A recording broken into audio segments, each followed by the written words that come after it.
Nós vamos ler a partir do verso 52, Evangelho de Lucas, capítulo 9, verso 52. Deus vai pegar você hoje aqui.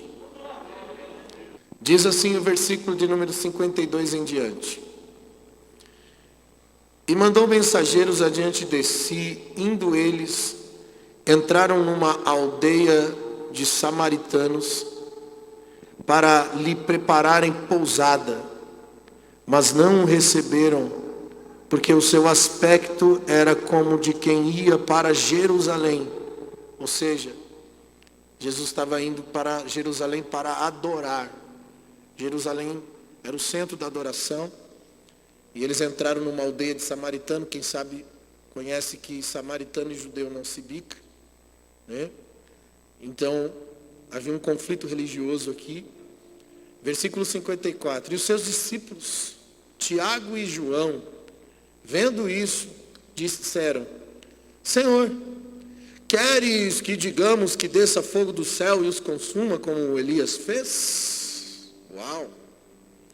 Voltando-se, porém, Jesus repreendeu-os e disse: Vós não sabeis de que espírito sois, porque o Filho do Homem não veio para destruir as almas dos homens, mas para salvá-las. E foram para outra aldeia. E aconteceu que, indo eles pelo caminho, lhes disse um: Senhor, seguirei por onde quer que fores. E Jesus lhes disse: A raposa tem covil, as aves do céu têm ninho, mas o Filho do Homem não tem onde reclinar a cabeça. E disse outro: Segue-me. Mas ele respondeu: Senhor, deixa que primeiro eu vá enterrar o meu pai.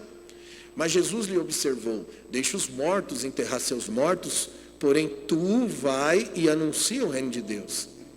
Versículo 61. Disse também outro: Senhor, eu te seguirei, mas deixa-me despedir-me primeiro dos que estão na minha casa. E Jesus lhes disse: Ninguém que lança a mão no arado e olha para trás está pronto ou apto para o reino de Deus. Amém?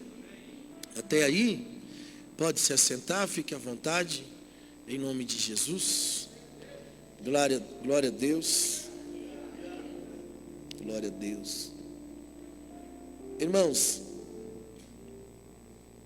a gente ouviu falar muito que evangelho é mudança de comportamento. Mas na verdade o evangelho é mudança de natureza e não mudança de comportamento. É claro que se você muda a natureza, logo o comportamento também muda. Mas nós conhecemos muita gente que só mudou o comportamento, não mudou a natureza. E eu chamo isso de adestramento. Há muita gente adestrada religiosamente, mas não mudou sua natureza. E nós percebemos duas naturezas que sempre estiveram presentes desde a criação da humanidade. No Éden, o homem tinha acesso àquilo que chamamos de árvore da vida. A árvore da vida era o que dava a ele vida. A árvore da vida era a natureza de Deus sobre o homem. E sobre a árvore da vida, o homem tinha acesso. E a árvore que era proibida para o homem era a árvore do conhecimento do bem e do mal. Então nós vemos aqui duas naturezas. O fruto proibido do Éden continha o bem e o mal. E a árvore da vida continha a natureza de Deus. Agora o homem come do fruto proibido, ele desobedece a Deus, ele rompe um laço de fidelidade, de aliança com Deus, e ele passa a ser conhecedor do bem e do mal. E agora nós temos um desafio. Como conhecemos o bem e o mal, nós temos um desafio de vencer o mal com o bem, para voltarmos a comer da árvore da vida. É quando você vence o bem com a vida. Foi o que Jesus fez. Por isso que Jesus balizou o caminho quando foi para a cruz. Com todo o bem que Jesus fez, ele venceu o bem com a própria vida. Ele venceu o bem com a própria vida. Nós temos um desafio, somos conhecedores do bem e do mal. Eu tenho que vencer o mal com o bem. Eu conheço as duas esferas, somos inerentes, tanto ao bem quanto ao mal. E agora eu tenho que vencer o mal com o bem, e depois vencer o bem com a própria vida. É quando a minha vida é autenticada à natureza de Deus, eu consigo vencer a vida. Pela vida eu consigo vencer o bem. Deus, na sua onisciência, eu acredito na perfeita onisciência de Deus, eu acredito que Deus sabia exatamente como tudo ia funcionar. Eu acredito que Deus sabia que o homem comeria do fruto proibido. Eu acredito que Deus, quando criou o homem, Ele realmente estava predestinado a isso, porque Deus é onisciente, sabedor de todas as coisas, e Ele sabia que o homem comeria do fruto do conhecimento do bem e do mal. Deus nos deu sentimentos, Deus nos deu emoções, Deus nos deu inteligência racional, para desenvolver através das nossas escolhas e também através da codependência de Deus, o bem, e voltarmos a ter acesso à árvore da vida. Sabe, irmãos, a grande revelação do livro de Jó, quem conhece a história de Jó? Deixa eu ver, todo mundo, né, irmão? Jó é uma história famosíssima da Bíblia.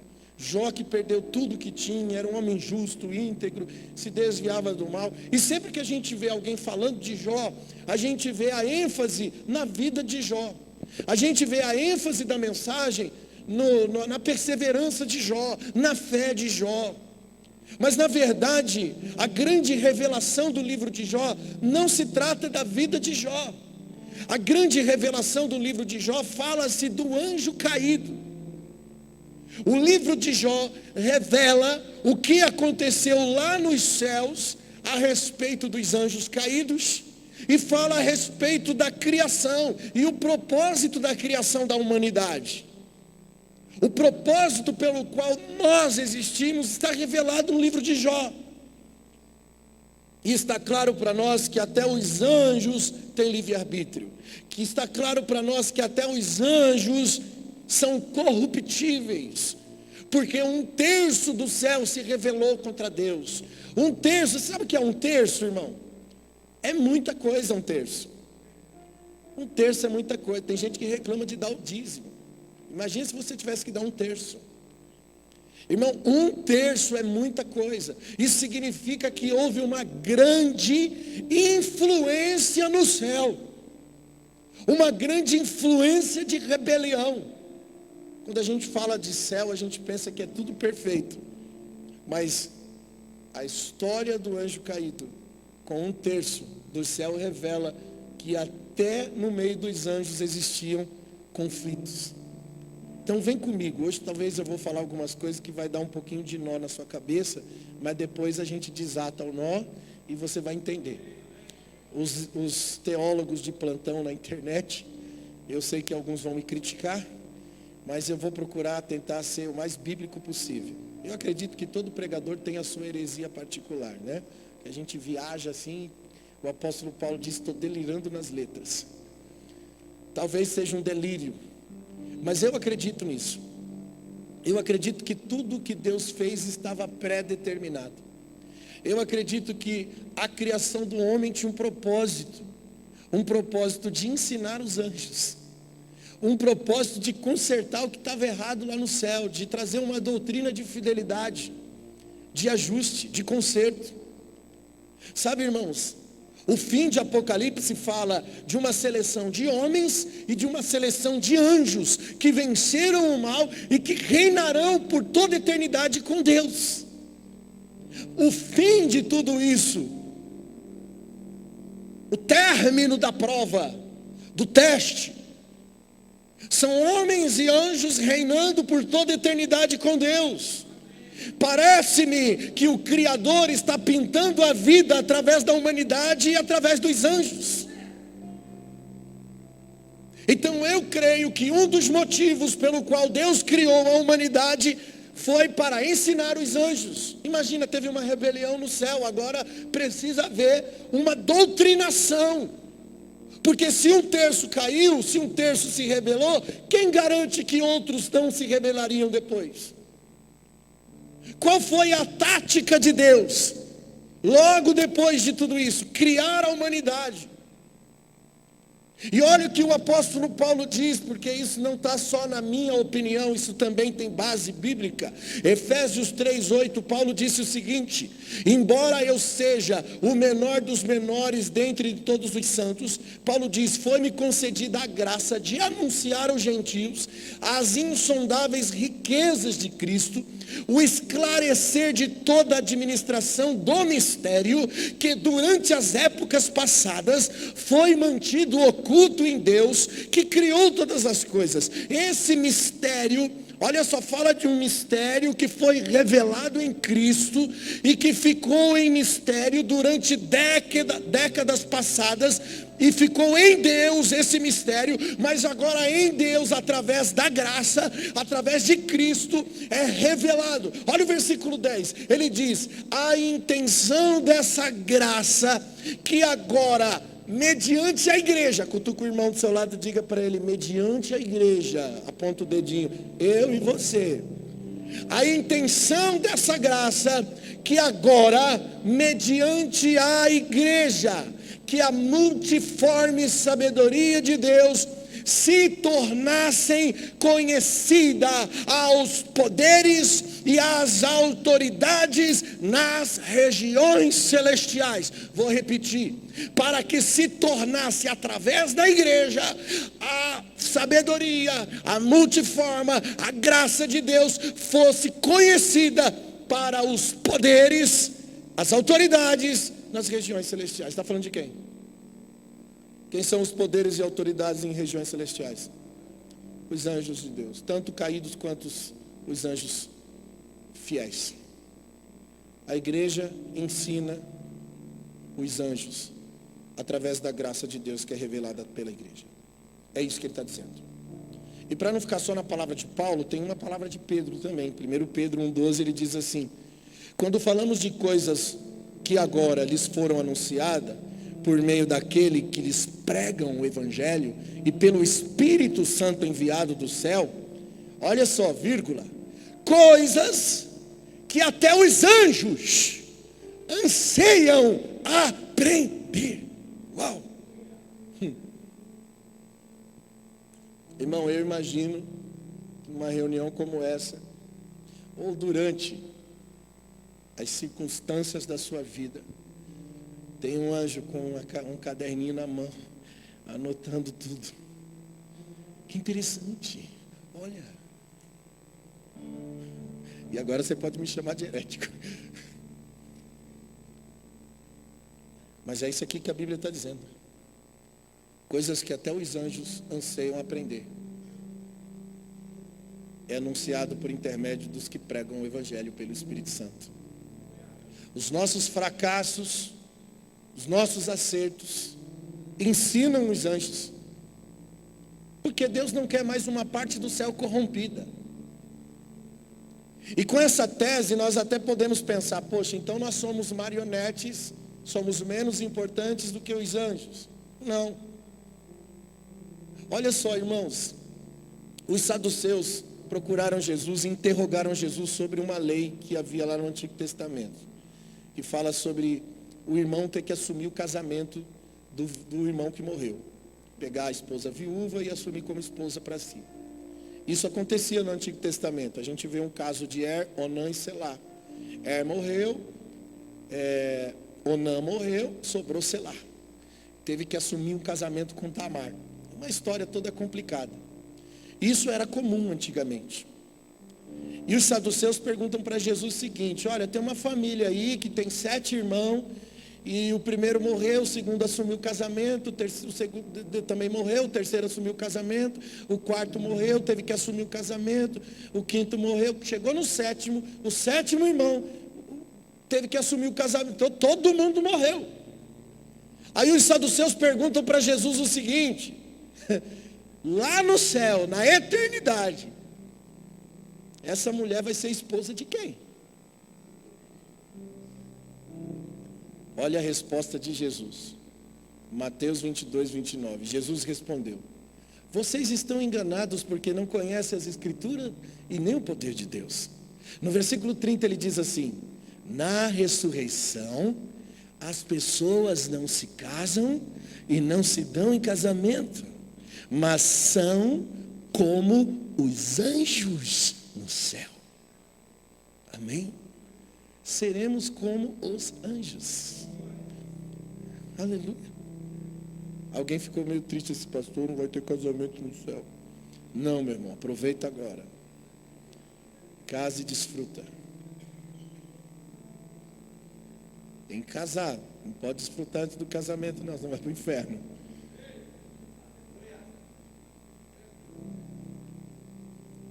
Mas nós seremos como os anjos. Eu só li isso aqui para você ver.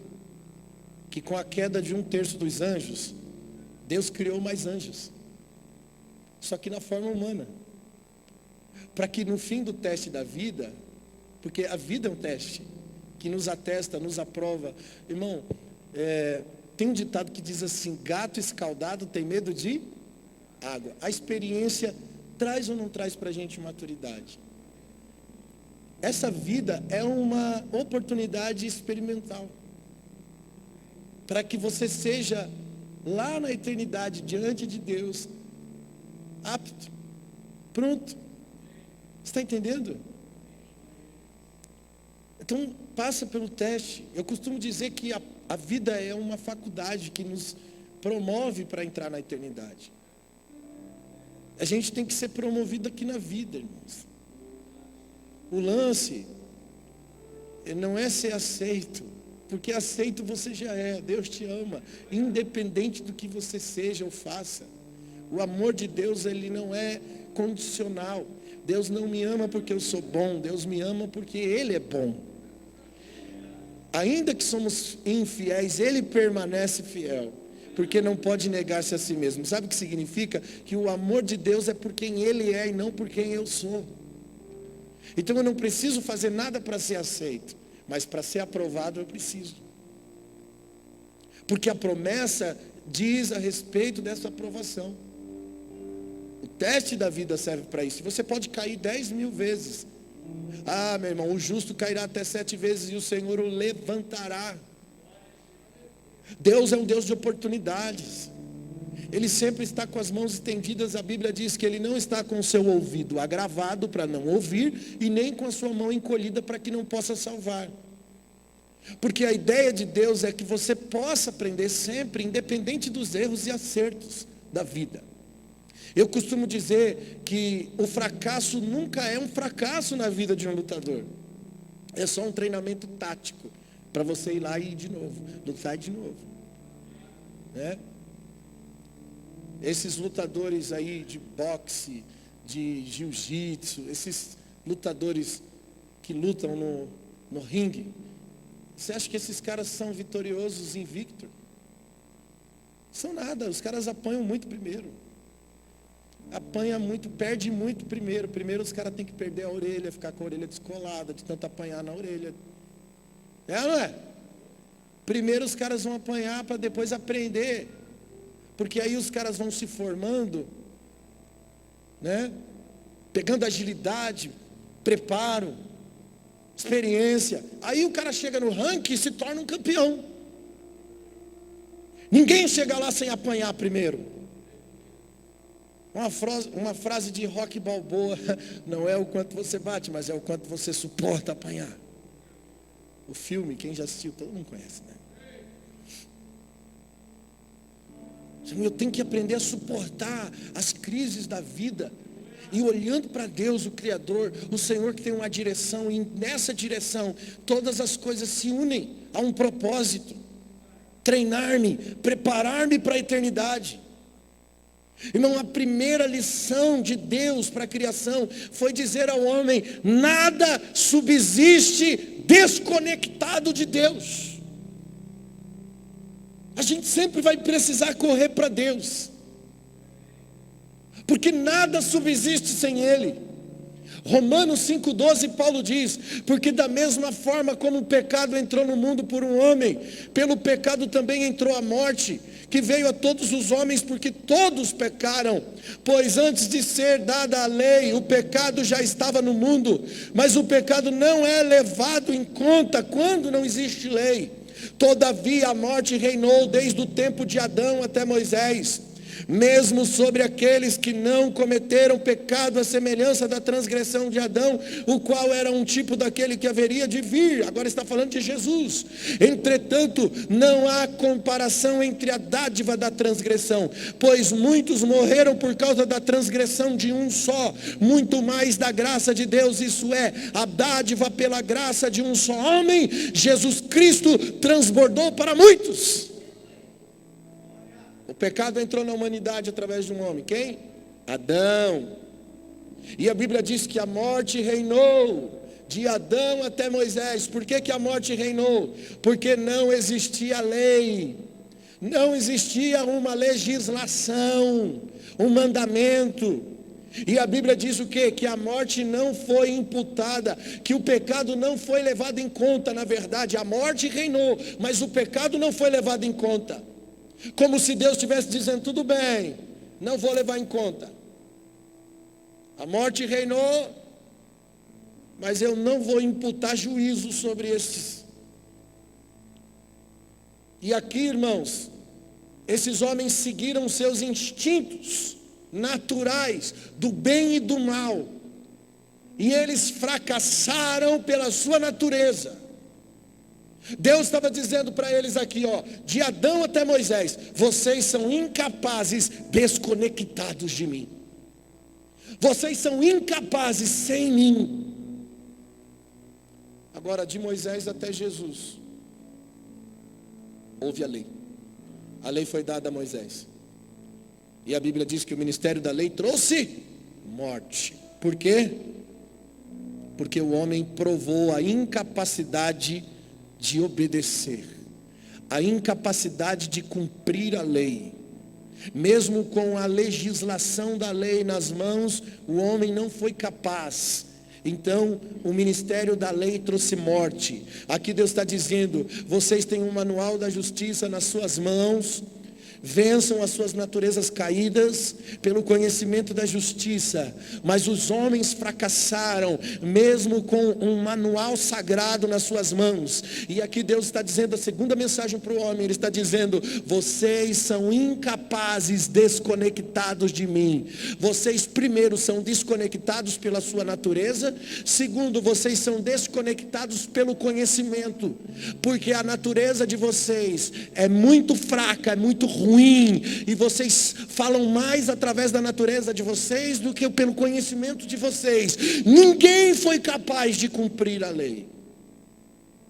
Em Jesus, Deus conecta o homem à natureza da graça. Romanos 5,18. Consequentemente, também uma só transgressão resultou na condenação de todos os homens, assim também um só ato de justiça resultou na justificação que traz a vida aos homens. Logo assim, por meio da desobediência de um só homem, muitos foram feitos pecadores, assim também, por meio da obediência de um único homem, Jesus, foram feitos justos. A lei foi introduzida para que a transgressão fosse ressaltada. Preste atenção, a lei foi introduzida para que a transgressão fosse ressaltada, mas aonde aumentou o pecado, transbordou a graça de Deus.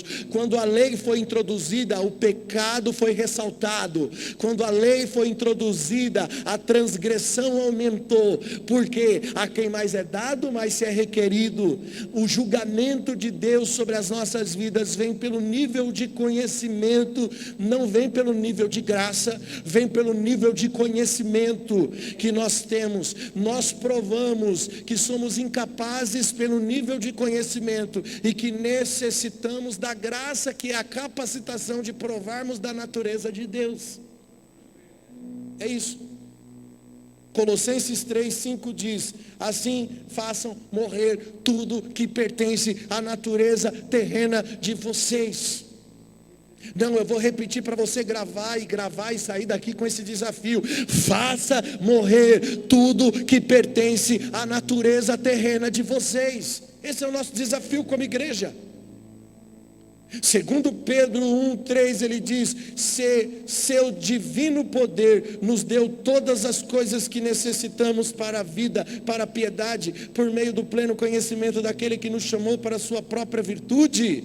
Por intermédio dessas, nos deu as grandiosas promessas, para que por elas vocês se tornassem participantes da natureza divina. Olha, irmão, que tremendo! Nós podemos participar da natureza de Deus. Então fugimos da corrupção que há no mundo causada pela cobiça. Por isso mesmo, empenhem-se em acrescentar à sua fé a virtude, a fé, a virtude, o conhecimento, o domínio próprio, a perseverança, a piedade, a fraternidade, o amor, porque essas qualidades, se elas estiverem, olha o que a Bíblia está dizendo, se essas qualidades estiverem crescendo na vida de vocês, então elas impedirão que vocês, pelo pleno conhecimento da graça de Jesus, sejam inoperantes e improdutivos. Essas qualidades crescendo em mim vai impedir que eu me torne inoperante, improdutivo. Agora cá para nós, quantos cristãos que você conhece que é inoperante e improdutivo? Que você olha e fala assim, esse cara só tem nome de crente. Que eu não vejo graça nenhuma na vida dele, de Deus. Pelo contrário. Não, quantas pessoas são inoperantes e improdutíveis, porque não estão provando da natureza de Deus. Isso aqui é a natureza de Deus. Nós vivemos isso aqui pela graça. Isso aqui é a natureza divina. Fé cria ponte para a virtude. Começa na fé. A fé vem pelo ouvir e o ouvir a palavra. Mas não é escutar, é ouvir. Porque tem gente que escuta, mas não ouve. A fé vem pelo ouvir, dar credibilidade, dar respeito, dar atenção, dar honra.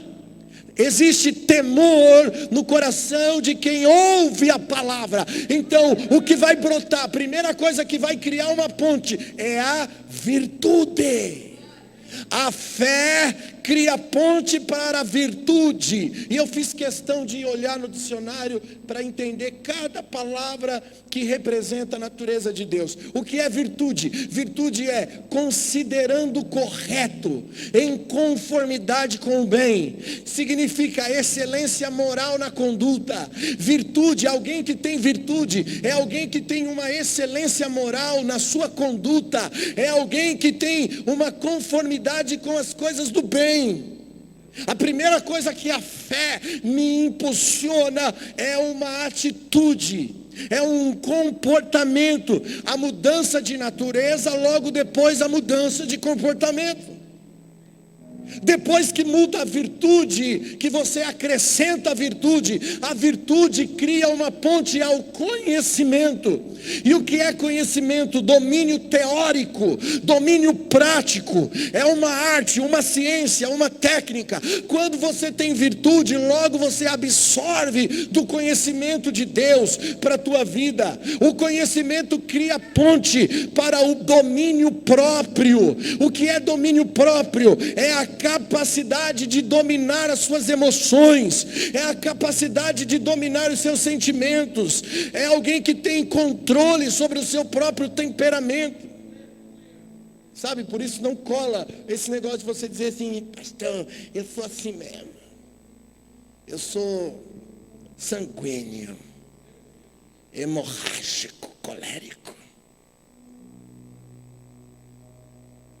Que de 5 minutos é o crente Maguila. Eu sou crente, tem mais meu braço, não é não. Que desce a porrada. Não, irmão, tem que haver domínio, suas emoções, seus sentimentos. Seja no temperamento, seja na fragilidade emocional, porque também tem aqueles irmãos que vivem, oh céu, oh vida, ninguém me ama. Adoro uma comiseração.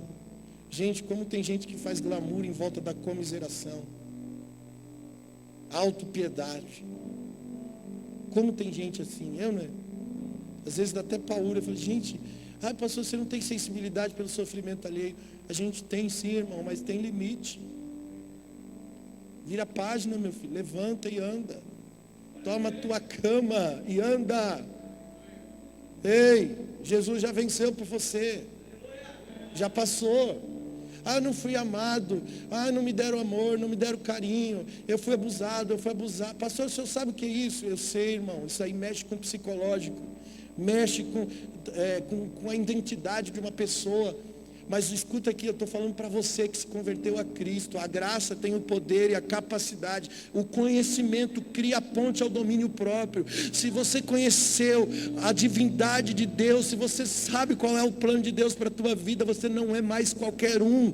Escute, você está habilitado a se libertar dessas cadeias emocionais. Você tem domínio sobre as suas emoções. Você tem domínio sobre os seus sentimentos. Você tem domínio. Você tem controle sobre o seu temperamento. Viva a natureza divina, que você é liberto. Uau! O domínio próprio, ele cria ponte à perseverança.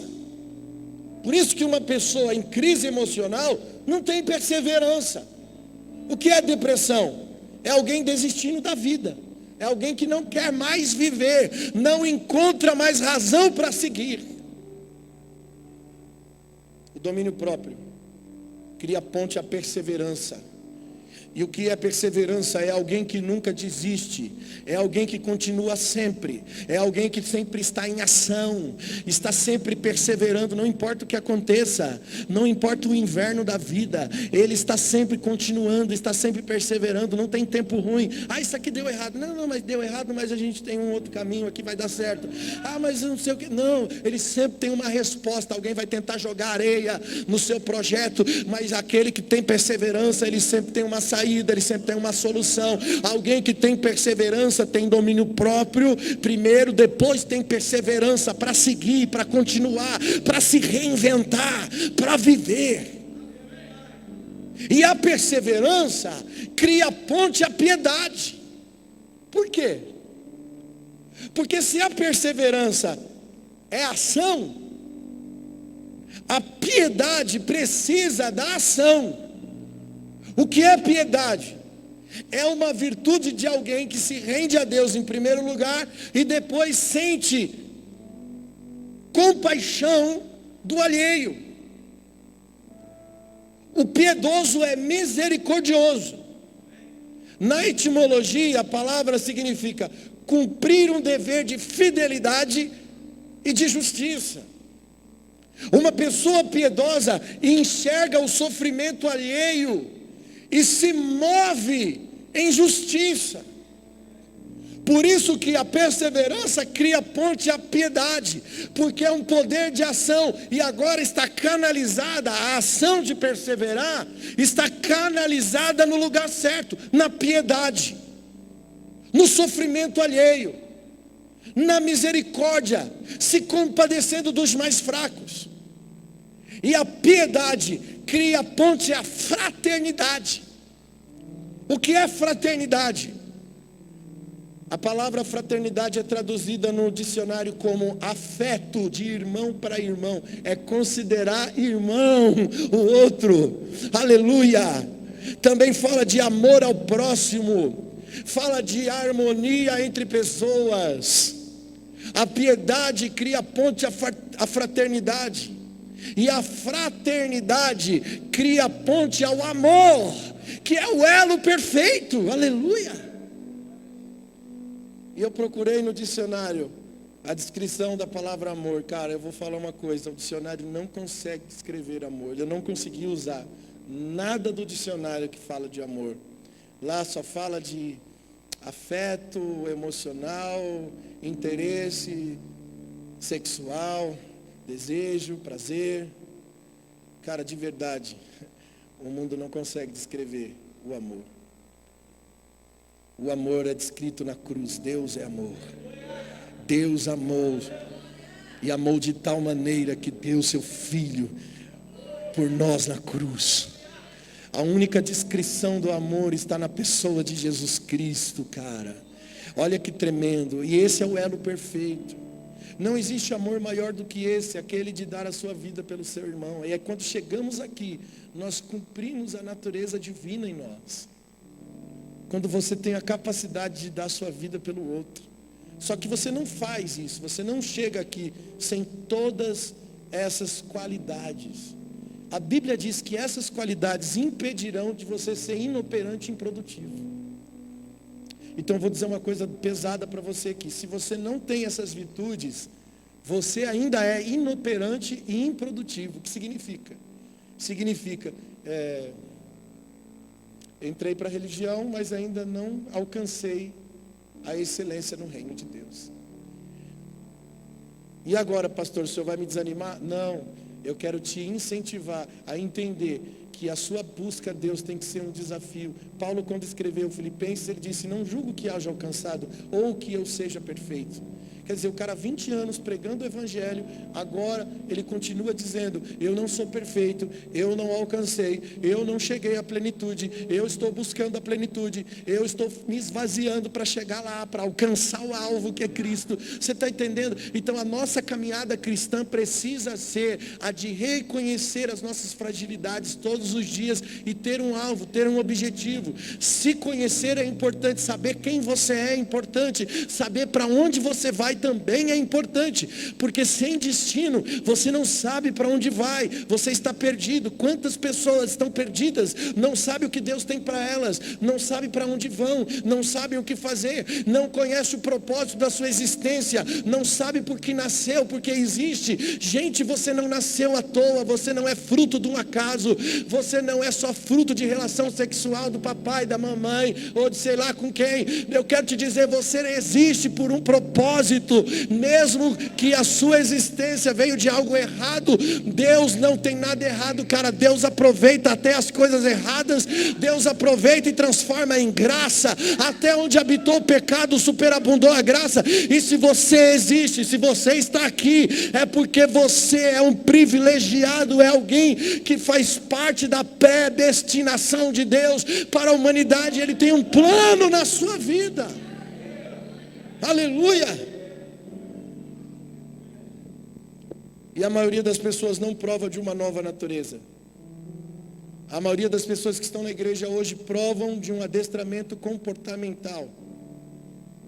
A religião é campeã de fazer isso, adestrar o ser humano. Por isso que Romanos 12 fala de oferecer a vida como sacrifício vivo. E depois que você oferece a vida como sacrifício vivo, no versículo 2 diz que você sofre uma metanoia, uma mudança de mente. Uma mudança de mente, e você se torna uma pessoa que não se conforma mais com esse mundo, mas é transformada pela mudança do pensamento. Mudar o pensamento é importante, não o comportamento. O comportamento tem que ser fruto da mudança do pensamento, não porque alguém está adestrando você uma vida religiosa.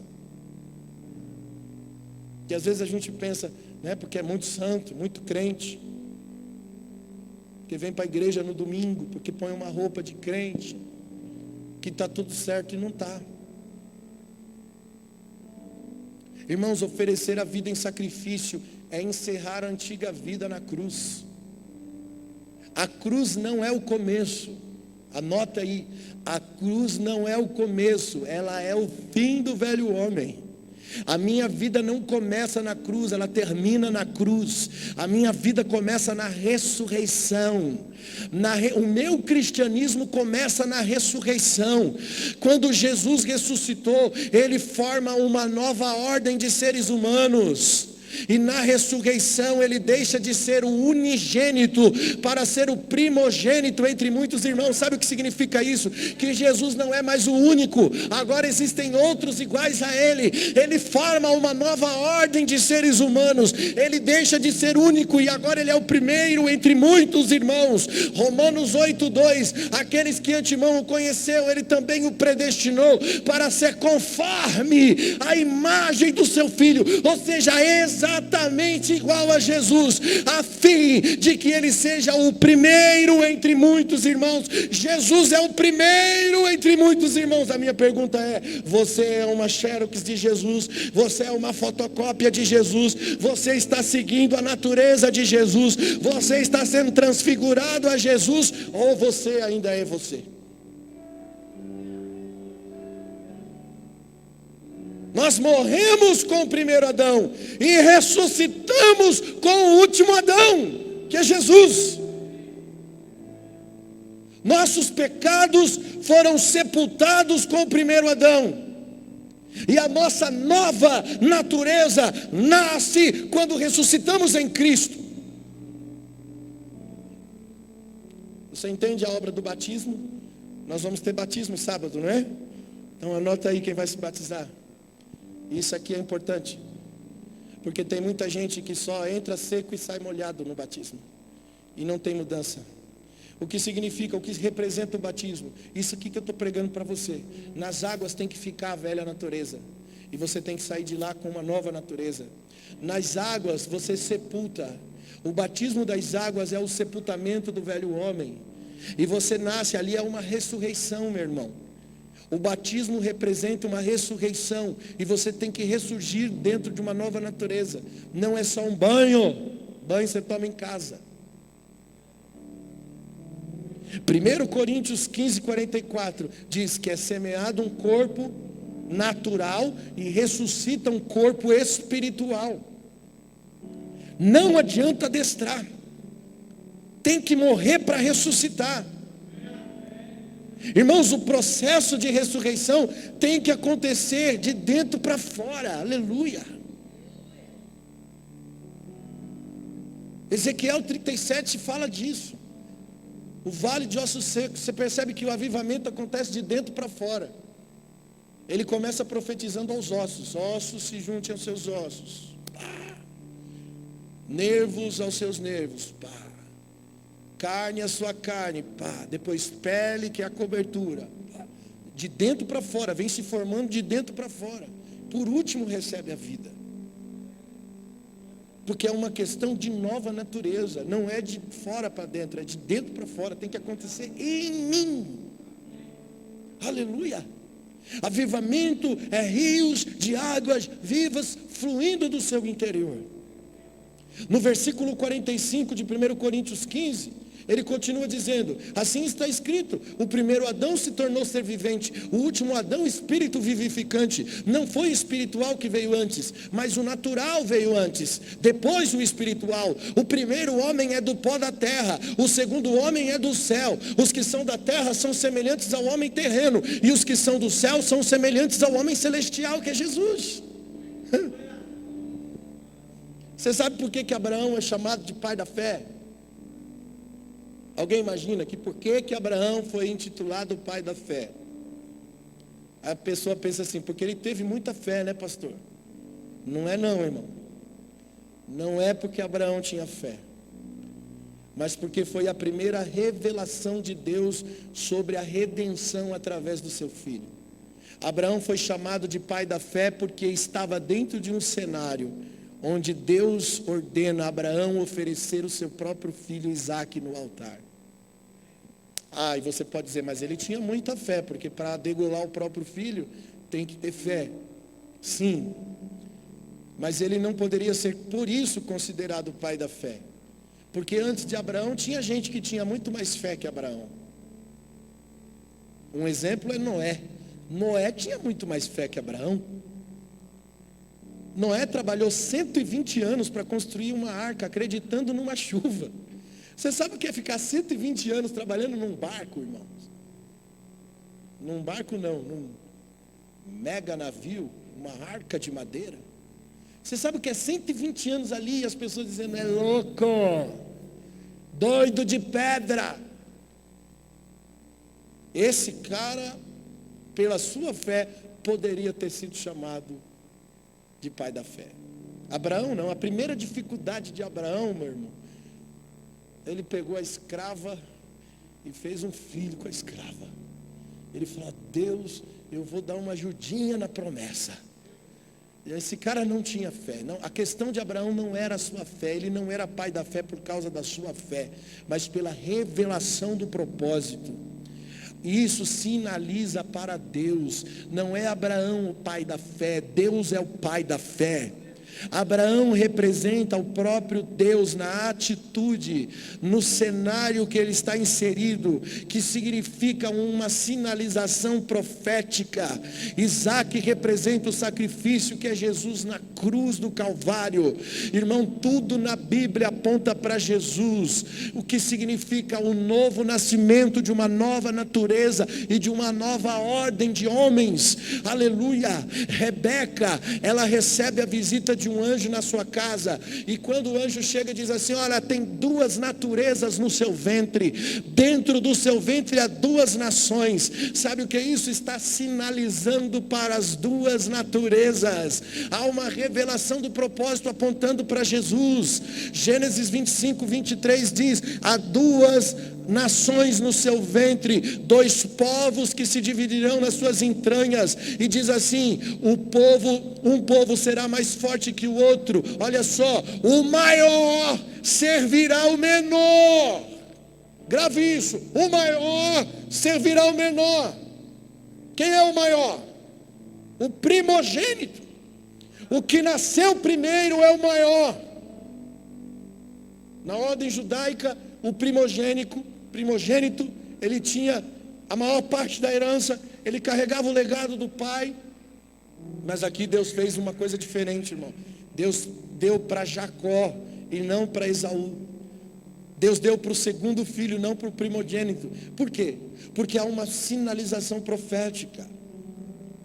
O primeiro Adão, que representa o primeiro homem, que representa a primeira natureza, o primeiro Adão teria que se dobrar diante do segundo Adão, que é Jesus. O maior terá que se dobrar diante do menor. O primeiro terá que se dobrar diante do segundo. O primogênito Esaú representa a troca, representa aquele que troca coisas espirituais por pratos de lentilha, que representa aquele que quer alimentar a carne, aquele que está mais preocupado em matar a fome, porque foi isso que Esaú fez. E Jacó representa o que valoriza o espiritual e não o terreno. Por isso ele tinha tanta gana em querer o direito de primogenitura, porque a questão de Jacó estava ligada a coisas espirituais e não carnais. A questão de Esaú estava ligada às coisas carnais, ele só queria matar a fome.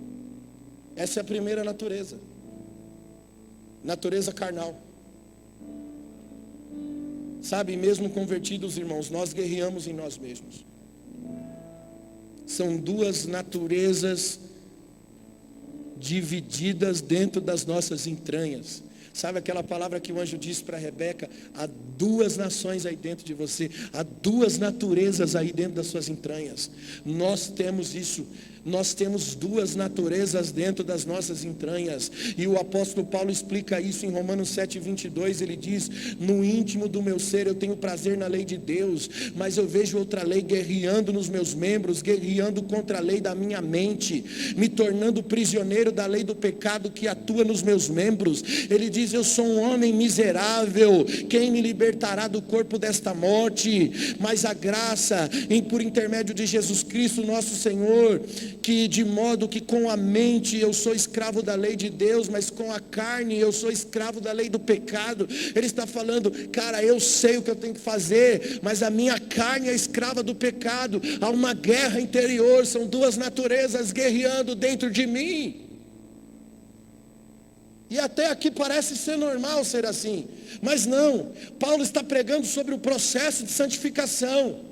onde a velha natureza é sepultada, porque ele continua no capítulo 8, é continuação do mesmo texto, versículo 1, ele diz: pois agora já não há mais condenação para aqueles que estão em Cristo Jesus, que não são chamados segundo a carne, mas segundo o Espírito. Por meio de Jesus Cristo, a lei do Espírito e da vida me libertou da lei do pecado e da morte, porque aquilo que eu fora incapaz de fazer, porque eu estava enfraquecido por causa da carne, Deus fez enviando seu Filho à semelhança do homem pecador, aleluia, a fim de que as justas exigências da lei fossem satisfeitas em nós, que não vivemos mais segundo a carne, mas agora vivemos segundo o Espírito. Olha que fantástico, as exigências da lei agora são completas, as exigências da lei agora são satisfeitas em nós. Nós podemos viver através do Espírito Santo, cumprir a lei. Aí ele continua: quem vive na carne tem a mente voltada para a carne e deseja as coisas da carne, mas o que vive de acordo com o Espírito tem a mente voltada para o Espírito e deseja as coisas do Espírito. Você entendendo, irmão? Eu vou falar uma coisa para você, cara. Chega de brincar de ser crente, meu irmão. Ou você tem a mente voltada para a carne ou para o Espírito. Eu estou cansado de ver gente voltada para a carne. Gente que está 20 anos na igreja e não se converteu ainda. Jesus, ele é categórico quando ele olha para os seus discípulos e diz: de que espírito sois? Ele entra em Samaria, tem um bando de crente acompanhando Jesus. Tiago e João está no meio. Quem é João? O discípulo do amor. O discípulo do amor. Mas ele estava muito crente, não. Jesus, esses caras estão rejeitando você. Vamos orar agora. Vamos mandar fogo do céu. E se não bastasse, ele: não, tem que ter base bíblica. Tem que ter margem teológica. Assim como fez Elias. Uau, agora não tem como contradizer. Quanta gente está dentro da igreja assim. Jesus olha e diz: de que espírito sois? Qual o espírito que governa você? É a alma? Ou é a natureza de Deus? Sabe, todos nós temos um falso profeta em nós. Olha para o irmão do seu lado, aponta o dedo para ele e fala assim: tem um falso profeta dentro de você. E tem mesmo, é a sua carne, é a sua alma. A sua alma vai afirmar coisas que ela deseja dentro de você. A sua alma, que é manipuladora, que busca a lei como pretexto. Quando a Bíblia se refere a falsos profetas, falam que profetizam segundo os desejos do coração, que profetizam segundo a alma. A alma é o falso profeta gritando dentro da gente. Ela procura até uma lei como pretexto. Não, porque a Bíblia me dá permissão. E aí você se justifica em um versículo isolado, porque a sua alma está gritando dentro de você: não, você não pode perdoar, você não precisa, você não tem que fazer isso.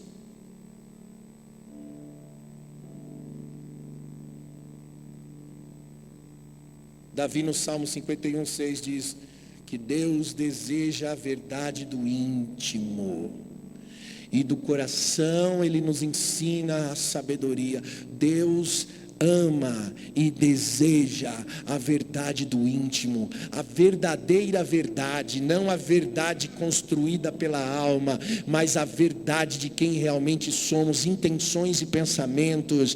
Por isso a palavra é como espada de dois gumes que penetra a divisão da alma, na divisão da alma, e ela é poderosa para separar intenções de pensamentos. A palavra tem poder para mostrar a você que a verdade da sua alma não é a verdade da palavra de Deus. A palavra tem poder para mostrar a você que a sua alma está errada, que o seu coração é enganoso.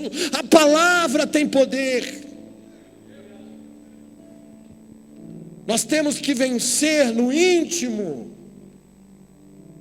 para receber no íntimo a sabedoria. Na alma só tem manipulação. Jeremias 17:9 diz que o coração é enganoso mais do que qualquer coisa. Quando a Bíblia fala de coração, ela está falando do quê? Da alma. O coração é enganoso, não está falando do órgão. Está falando do que representa o coração. Representa a fonte da vida, a alma do homem. Então nós poderíamos traduzir: a alma do homem é enganosa mais do que qualquer coisa. Você já parou para pensar que o sermão da montanha é um ataque contra a alma? Porque quando ele diz, não resista ao perverso, quando o perverso vem, você quer resistir, a sua alma vai dizer, não, é injusto.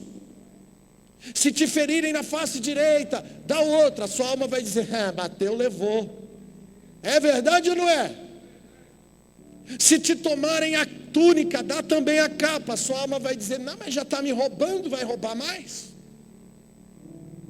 Sua alma vai dizer coisas para você, vai dizer, não, você tem direitos. Se te forçarem a andar 1 milha, ande 2, mas a sua alma vai dizer, mas já está se aproveitando de mim. Eu não estou ganhando nada com isso. Sua alma vai dizer isso. Não negue a quem te pedir emprestado. A alma é a primeira a gritar, não dá não. Não empresta não, que não volta. É ou não é? Aí o que você faz? Se você não tem, beleza. Mas se você tem, você dá uma desculpa. Você diz, não tenho, não dá. O que a sua alma está dizendo para você? Você vai se dar mal, não faz isso não. A alma vai sempre tentar proteger você, só que do jeito dela. Isso fere a natureza de Deus. Quando o mandamento diz, ame o teu inimigo, está lá no sermão da montanha. A sua alma vai dizer, mas é meu inimigo, não dá para amar. Como é que eu vou amar esse cara que fala mal de mim? Não, a sua alma não quer nem que você veja essa pessoa na tua frente, nem pintado de ouro.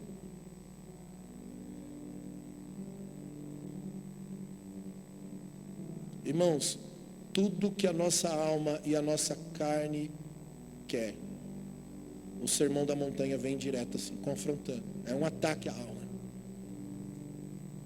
Lembra daquele cantor gospel que se declarou acima da média? Quem lembra? Quem conhece? Deu uma polêmica na internet aí, não deu? O cara de repente, não sei o que deu na cabeça dele, mas aquilo também não foi novidade. Ele disse que estava acima da média de todos os cantores gospel. O que os outros cantores fizeram? Se mostraram piores. Por quê? Porque eles não queriam ficar abaixo da média. Foram para a internet gravar vídeo e descer a lenha no cara. Por quê?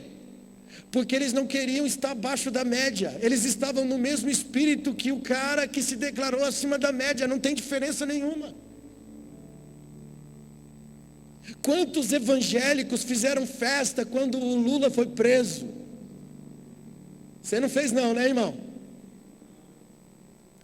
Deus odeia o pecado, sim, mas Ele ama o pecador. Por isso a gente não deve se alegrar com a condenação de ninguém. Você se alegra com a justiça, mas não com a condenação dos outros. A prova de que a igreja está tão desfocada da natureza de Deus está nas mídias sociais evangélicas. Ezequiel 33:11, o Senhor diz: eu não tenho prazer na morte do ímpio. Deus não tem prazer, a gente não pode se alegrar com essas coisas. Morre uma pessoa que blasfemou contra Deus, os crentes vão fazer polêmica na internet, dizer: está vendo, Deus é fiel, morreu, Deus matou. Porque a religião criou uma integridade separada de Deus. Na integridade de Deus, o desonesto tem o mesmo lugar que o honesto. Você senta no lado do honesto e do desonesto, e para você, irmãos, eles são tão importantes. E eu vejo Jesus quebrando o tabu da religiosidade. Quando Jairo, um dos maiorais dos sacerdotes, Jairo na Bíblia era um dos sacerdotes que compunha a cúpula daqueles sacerdotes hipócritas.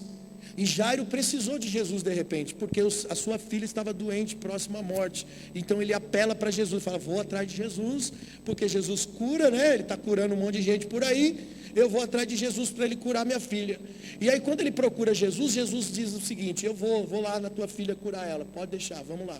E eles vão, no meio do caminho, uma mulher que tinha um fluxo de sangue há 12 anos, vem por detrás de Jesus e toca em Jesus, e é curada, imediatamente. Agora olha que interessante, houve uma quebra de religiosidade para Jairo, porque segundo a lei, quem tocasse em uma mulher com fluxo de sangue menstrual era impuro. Um homem que tocasse em uma mulher com fluxo de sangue se tornava impuro. E para Jairo agora ele tinha um dilema: ou ele ficava com a religião, ou ele acreditava em Jesus. Porque se ele ficasse com a religião, ele dizia: Jesus, você agora não pode mais tocar na minha filha, porque você tocou numa mulher impura e agora você ficou impuro. A questão é que no reino de Deus, irmãos, quando o impuro toca no puro, quem fica puro é o impuro. A questão é que no reino de Deus o que prevalece é pureza. E se você tem pureza, você pode ir, você pode tocar na impureza, porque vai prevalecer é a pureza. Aleluia. Mas se não tem pureza, não vai não. Fica.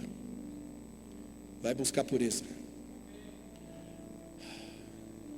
A pior coisa que pode acontecer é a alma virar crente. Não permita a sua alma virar crente, pelo amor de Deus. Quando a alma se converte, nasce a religiosidade. Porque o cara é convertido na alma. E a alma, ela sofre um adestramento. Para cada atributo do Espírito Santo de Deus tem uma versão falsa criada pelo diabo. Quer um exemplo? Sabe qual é a diferença entre a pureza e a inocência? A pureza é de Deus. A inocência foi criada pelo diabo. Porque pureza é santidade. Inocência é ignorância. Inocência é falta de conhecimento. Inocência não pode ser confundido com pureza. Sabe por que tem tanto pregador charlatão aí por aí afora?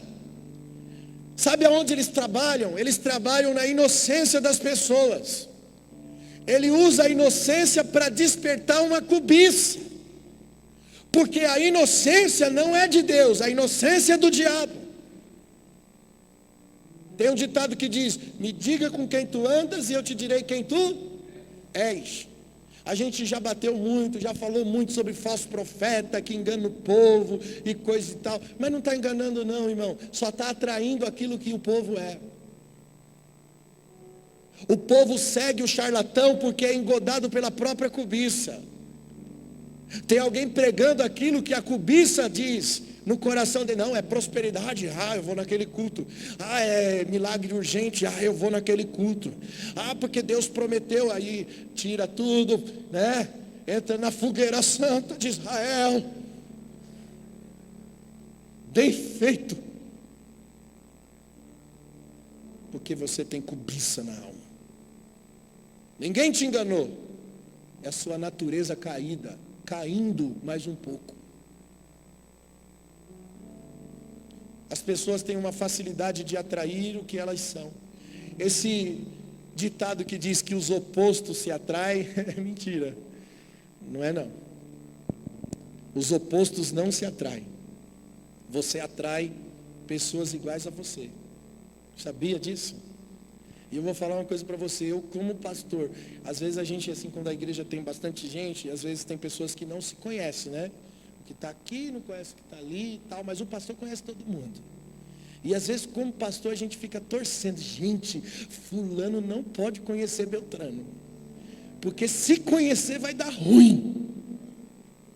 A gente fica orando para não se conhecerem. Mas não é que acaba junto?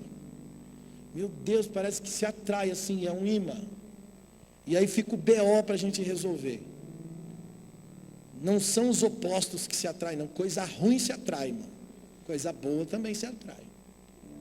Há uma identificação no espírito, sabe o ventre de Isabel, uma criança saltando no ventre, é uma identificação. Tem gente que se identifica pela bondade da outra, pelo amor da outra, e aquilo se torna um laço de amizade, porque Deus não une pessoas, Deus une propósito. Mas tem coisa ruim que também se une para dar ruim.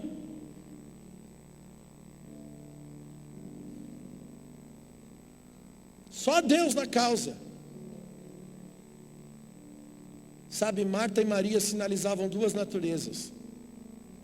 Marta sinalizava a alma e Maria o espírito. Alguém que estava chapando na presença de Deus, que só queria Jesus. Que tinha pureza. A Marta não, a Marta era ansiosa, almática. E quando você é ansioso, você se torna manipulador na alma. A alma manipula. A alma espiritualiza o que não deve espiritualizar. Sabe, irmão, tem gente que pensa assim, tipo, o pastor tem obrigação de fazer. É verdade. Às vezes a pessoa procura você e diz assim, irmão, tem uma pessoa precisando de ajuda lá na minha casa, lá, tem uma cesta básica aí, sei lá, alguma coisa, você me ajuda? A pessoa fala assim, procura o pastor lá, irmão. Vai lá, o pastor está lá. Mas por que você não ajuda, camarada? Por que você não abraça? Está entendendo? E às vezes as pessoas são assim, elas dizem, a igreja tem que fazer mais. E aí você quer ser espiritual com a minha espiritualidade. Você quer ser bom com a minha bondade. Por que você não é bom com a sua própria bondade? Por que você não é espiritual com a sua espiritualidade? Por que você quer transferir culpa ao outro, responsabilidade para o outro? Porque a sua alma é manipuladora. Aleluia! E você percebe que isso acontece muito na família. Tem família que sempre tem aquele parente que tem uma condição melhor financeira, é ou não é? Tem, aí ele se torna alvo de manipulação na família. Aí numa reunião de família, o cara já ganha conta para pagar que ele não fez. Ele já ganha responsabilidade, não, porque você tem que ajudar a tua família. Você não ama? Qual que é o problema de ajudar? Nenhum. Deve ajudar? Deve, lógico que nós devemos ajudar, mas não debaixo de uma condição de manipulação na alma.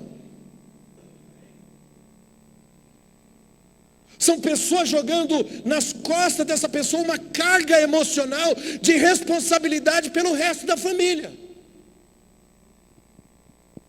E às vezes isso acontece na igreja, porque a gente vai se tornando mais íntimo das pessoas na igreja, e aí quanto mais íntimo, O pastor Cruvinel falava uma coisa assim, ele dizia: não fique tão perto das pessoas para que elas não te vejam tanto, e nem tão longe para que não te esqueçam.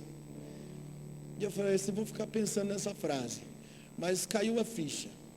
Porque tem gente que você fica tão perto, que a cobrança delas aumenta sobre você. Você não tem tempo para mim, pastor. Lógico, eu tenho muita coisa para fazer, meu irmão. Não tem só você na igreja, bebê. O pastor não me ama. E aí você começa a receber mensagens de manipulação emocional. Cara, a Cíntia sabe, eu não suporto isso. Me dá paura. Pastor, vou com você na agenda. Vamos. Aí leva mais alguém. Falou, eu não vou mais. Porque tem outro, pastor, não me dá atenção. Fala, irmão, se liga, vai se converter, cara.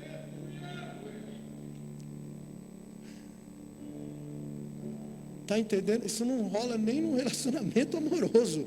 Não dá. Isso é prisão emocional. É ou não é? Quantas pessoas a gente se vê nessa situação? Dentro da família acontece muito.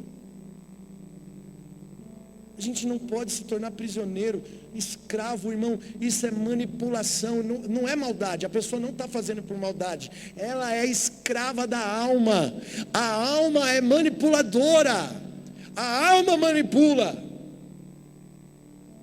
Por isso que a gente tem tanto conflito na igreja, com pessoas chateadas, magoadas, feridas, com pessoas que, partidárias, porque são pessoas almáticas, e a alma é manipuladora, e por isso que tem pessoas dentro desse campo, que também são facilmente engodadas ao mesmo espírito de manipulação, porque também quem rege e governa é a alma desta pessoa, uma pessoa espiritual de fato, que rege uma natureza do reino de Deus. Ela não se deixa manipular por ninguém, por nenhuma conversa, por nenhuma mentira, por nenhuma contenda, por nenhuma facção, por nenhum comentário errado, por nenhuma fofoca, por nada. É um apagador de incêndio, é uma pessoa que sempre tem uma palavra de justiça, de conserto, de realidade espiritual para direcionar. Não cai na onda.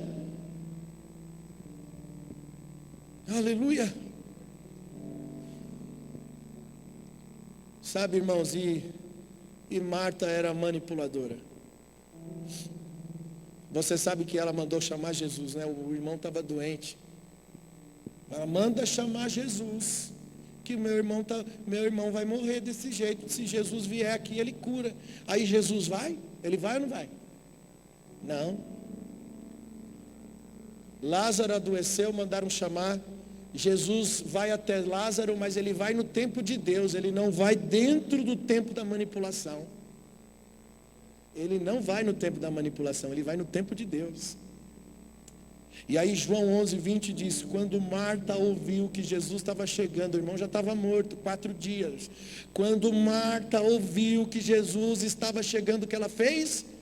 Foi encontrá-lo. Ela nem esperou ele chegar.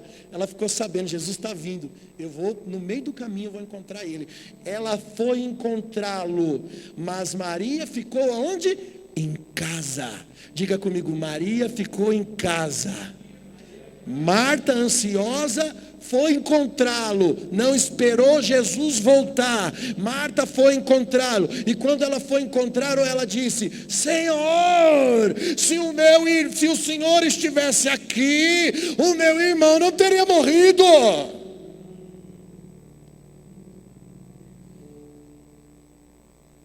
Ela estava debaixo de um sentimento de cobrança. Alma manipuladora. Jesus falou para minha filha: o seu irmão há de ressuscitar. Eu sei, é na ressurreição do último dia. Jesus disse: eu sou a ressurreição e a vida. Quem crê em mim, ainda que esteja morto, viverá. Mas ela não tinha fé nenhuma, ela não estava crendo em nada, ela estava debaixo de um sentimento de manipulação. Agora olha que interessante, ela volta para casa, porque se já não bastasse a pressão emocional, a cobrança emotiva dela, ela queria que Maria fizesse a mesma coisa. Então ela volta para casa e mente para Maria, ela mente. Olha o versículo 28. Depois de dizer isso, foi para sua casa, chamando Maria à parte. Por que chamou à parte? Por que chamou à parte? Porque ela vai contar uma mentira manipuladora. E disse: o mestre está chamando você. Mentira, não estava não. Mas ela pensou, Jesus gosta muito da Maria, né? Quem sabe ele não tem dó da gente agora. Vai lá, Maria. Ao ouvir isso, Maria se levantou depressa e foi encontrar Jesus. Maria só foi por causa que a Marta buzinou no ouvido dela, manipulando ela. No versículo 32, chegando no lugar onde Jesus estava vendo, olha só, Maria viu Jesus e o que ela fez? Prostrou-se aos seus pés. Olha a diferença de quem caminha numa natureza diferente. Ela se prostrou aos pés de Jesus e disse a mesma frase da Marta: Senhor, se estivesse aqui o meu irmão não teria morrido. Mas não era cobrança. Não era cobrança. Aqui ela estava dentro de um sentimento diferente do de Marta. Marta estava na lei da cobrança, Maria não. Maria estava dizendo mais ou menos isso aqui: Jesus, meu irmão foi morrer bem quando o Senhor não estava aqui. Pena, se você estivesse aqui, eu tenho certeza que meu irmão não teria morrido. Ela usou a mesma frase, só com uma entonação diferente. Ela não está na lei da cobrança, ela se prostra, ela adora. Quem está na lei da cobrança não adora. Sabe, irmão, você pode estar usando a mesma frase sem estar no mesmo espírito. Aleluia. Na tentação do deserto, o diabo usou a Bíblia. Pode ver. Ele usava a Bíblia para tentar Jesus. Você pode usar a Bíblia, a diferença é quem está falando. Em que espírito sois? Em que espírito você está falando? Lúcifer não se perdeu por estar numa posição importante. Ele se perdeu porque ele quis ganhar para fazer aquilo que já fazia. Esse é o problema da maioria dos adoradores. Em que espírito sois? Porque eu posso estar falando a coisa certa, pregando a palavra certa, cantando a música certa, fazendo da maneira certa, mas com a motivação errada. Em que espírito nós estamos fluindo? Porque o que conta no reino de Deus não é se você está certo ou se você está errado, mas o que você faz quando está certo e o que você faz quando você está errado. Qual é a sua atitude? Tem gente, irmãos, tem gente que está com a razão, mas o comportamento reprova. Você tem razão, mas quando você age, você é reprovado na ação. E tem gente que é o oposto disso. Tem gente que está errada, mas o comportamento aprova. Davi estava errado, mas o comportamento dele livrou ele. Ele foi aprovado. Em que espírito você está? Aleluia. Você já percebeu que as pessoas que mais tentam converter a outra, ela mais atrapalha do que ajuda? Por quê? Porque age na alma. A verdadeira mensagem é aquela que pode ser vista em você, irmão, em quem você se tornou em Deus. É assistida em você, você não precisa forçar ninguém a Jesus. Você precisa simplesmente expor, deixar na mesa e que as pessoas se sirvam de Jesus através de você, da natureza transformada, de uma nova natureza que você está vivendo hoje. O mundo pode assistir isso em você. Aleluia. Eu vou encerrar. Jesus vai ressuscitar Lázaro, João 11:39. Ele diz: tirem a pedra. Aí, olha só. Disse Marta, irmã do morto: já cheira mal. Faz 4 dias, Jesus, não vai dar certo. Cara, a pessoa que mais importunou Jesus para curar o irmão está pondo impedimento. Sabe por quê? Porque a alma só faz cobrança. A alma não tem fé. A alma só tem exigências. Ela não caminha na fé, ela não acredita, ela não tem convicção. Irmão, se você andar no espírito certo, você não tem mais exigências na alma. Chega desse evangelho almático, chega dessa vida cristã almática, pelo amor de Deus, meu filho, eu vou te dar uns cascudos na cabeça. Se você mais uma vez disser, Jesus esqueceu de mim, Deus não faz nada por mim, olha para a cruz, miserável. Não tente manipular Deus com a sua alma. Abrace a oportunidade da graça de Deus.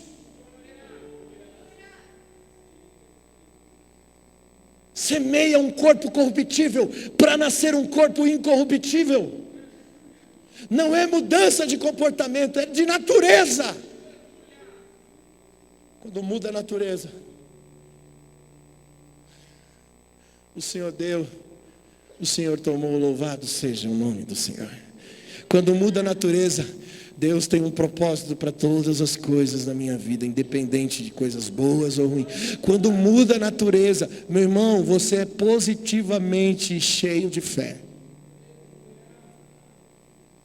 Não existe manipulações na alma, não existe comiseração, não existe autopiedade, não existe nada disso na sua vida. Você não fica chorando pelos cantos, me ajuda.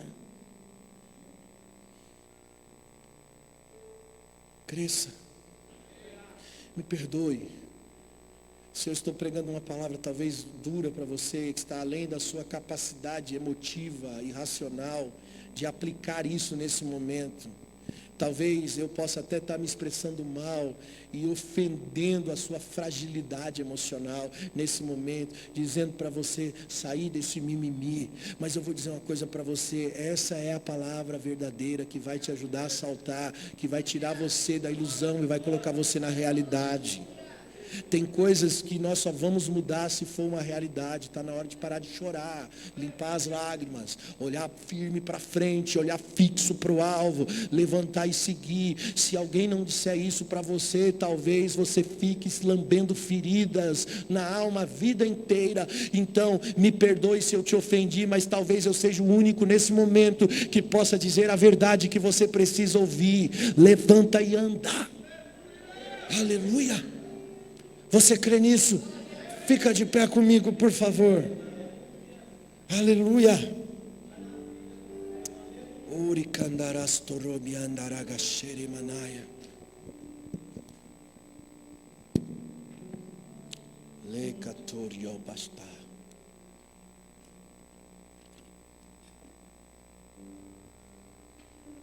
Nakano machina makatstoro machai. Feche os teus olhos, querido. Põe a mão no seu coração. Você que quer sair desse ambiente de fragilidade emocional. Você quer sair desse ambiente de alma, onde a alma governa a sua mente, governa o teu coração.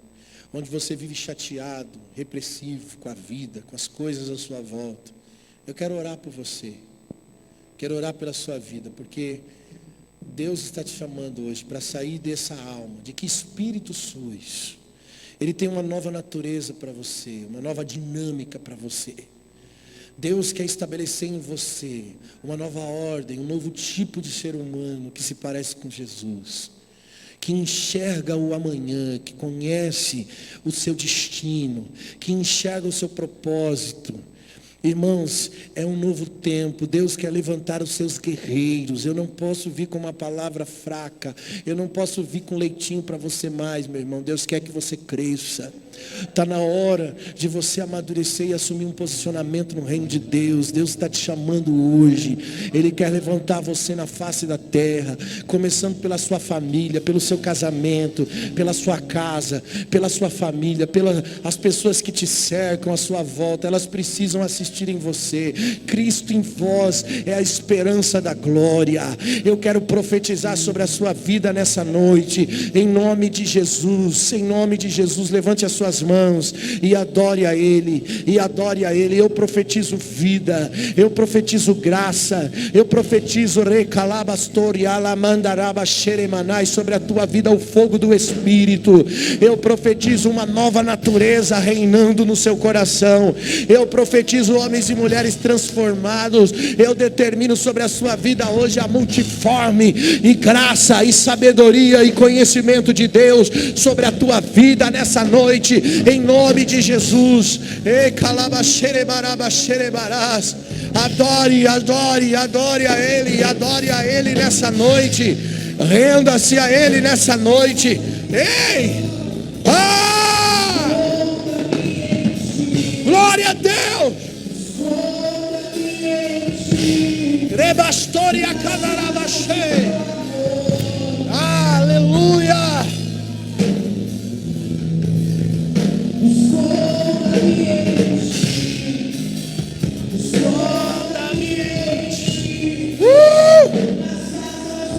Aleluia! Glória a Deus!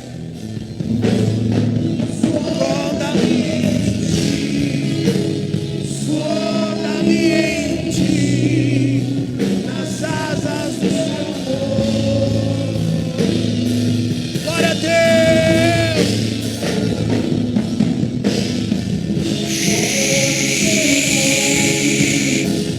Sinta a presença. Sinta a presença do Espírito Santo.